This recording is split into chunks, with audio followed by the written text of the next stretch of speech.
আনন্দ সংবাদ, আনন্দ সংবাদ, ফুটবল সংবাদ।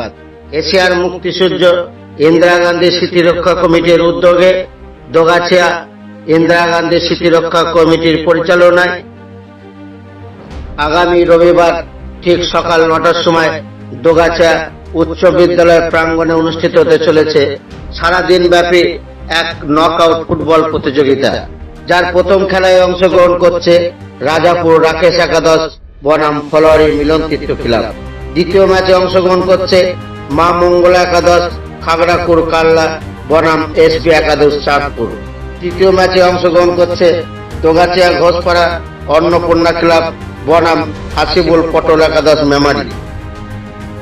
এবং শেষ খেলা অর্থাৎ চতুর্থ ম্যাচে অংশগ্রহণ করছে পারুলিয়া কিশোর কন্ট্রাকশন বনাম XZYZ জুনিয়র ফুটবল কৃষ্ণনগর।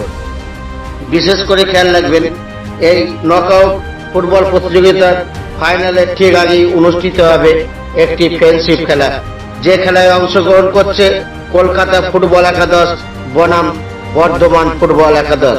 এই কলকাতা ফুটবল একাদশে অংশগ্রহণ করছে ইস্ট বেঙ্গল, মোহনবাগান ও মোহামেডান ক্লাবের প্রাক্তন খেলোয়াড়রা। বিশেষ করে খেয়াল রাখবেন, এই নকআউট ফুটবল